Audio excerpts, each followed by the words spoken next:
Today we're covering the cardiovascular system, and we're specifically looking at how do you move blood through the heart. As you learn the structures of the heart, the best way to understand them is to learn how the blood flows through the heart. So let's go through that. And I gave you the order and the key, so pretty straightforward, but I just want to cover some of the structures of understanding the process and function of them. Remember in the previous video, we talked about pulmonary circuits and systemic circuits.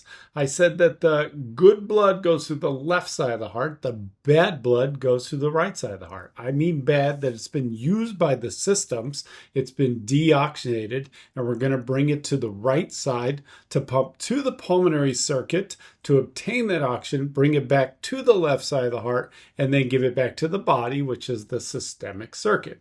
There's only two ways that I can specifically get into the heart besides the coronary sinus, which is for the blood flow for the heart itself.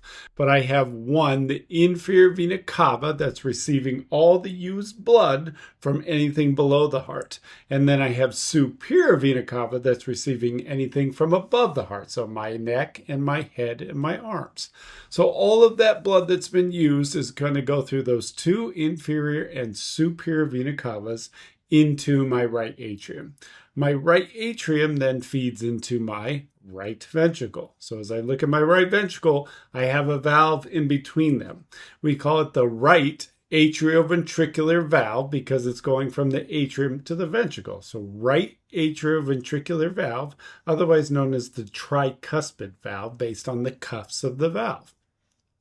When I contract the actual muscle tissue, there is some gravity and passive flow, but when I contract it, it pushes it through the valve and reaches into the right ventricle. Before it's going to pump to the lungs, I have to close the valve, and we close the tricuspid or right atrioventricular valve with these strings called Chordae tendineae. So the Chordae tendineae are these cords, these tendinous cords that are connected to these structures on the bottom called papillary muscles. These papillary muscles are stimulated to contract to make these Chordae tendineae, these strings taut, to then pull on the valve to close the valve. The reason why we're doing this is to prevent backflow. I want this blood flow to continue to go in the right direction because we're trying to reach the lungs. So right atrium, right ventricle, I go through the right atrioventricular valve or tricuspid valve. As it contracts, I'm going to move that blood once the ventricle contracts. As it does that, we're closing the valve to prevent backflow. How do we do that? By way of Chordae tendineae and these connections, the papillary muscles. So these muscles contract, pull on the cords. As then I move through to get to my lungs, I have to use my pulmonary arteries. Pulmonary arteries are moving blood to the heart. Remember, arteries always take blood away from the heart. Letter A in arteries, the letter A in away. And as I look at some models, the color of this will be slightly purple or blue because it has less oxygen. So it's one of those rare instances when you look at models and charts that the blood vessel color changes because normally we see arteries as red. In this case, it won't be red. So as I go through my arteries, I have to reach a valve. And this valve is called the pulmonary semilunar valve or pulmonary valve because it's the valve to lead to my pulmonary arteries to get to my lungs, because our goal is to get to that pulmonary circuit to obtain that oxygen and exchange those gases. So I go from the right ventricle through the pulmonary semilunar valve to my arteries, pulmonary arteries, to go to the left side of the heart and the right side of the heart. Obtain that oxygen, and then I come back by way of pulmonary veins, because veins bring blood back to the heart. On your models and charts, this will show the color of these vessels to be red, not blue. So again, the colors switch when we look at pulmonary vessels, arteries, and veins just based on what type of blood they're moving, deoxygenated or oxygenated. It doesn't show the pulmonary veins on this side for this model, but I have pulmonary veins from the right side of the lungs and then pulmonary veins from the left side of the lungs. Both of those will enter into the left atrium. So on both sides, enter into the left atrium because that's where all my good blood is coming in. left atrium, and then I get into the left ventricle. In order to do that, same thing as the right side, I go through the left atrioventricular valve, also known as the bicuspid valve, also known as the mitral valve. Any of those three terms work. I like using atrioventricular because it tells me where it's going.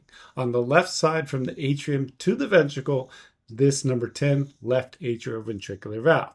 Remember, the valves is supposed to close to prevent backflow. So as I use my cords, Chordae, Tendineae, that are stimulated by papillary muscles stimulate, pull on the cords to close the valve, make it taut to prevent backflow because I want to create one direction.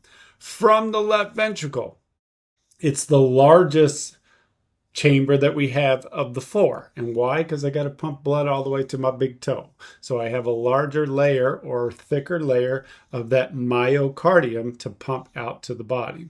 How do I do that? I got to go through the largest vessel that we have coming off the heart is the aorta. So from the aorta, I'm going to feed the rest of the body. So it's either going to go up to my head, to my arms, or then drop down and feed by way we call thoracic aorta, abdominal aorta, as that main conducting pipe to reach the rest of the body.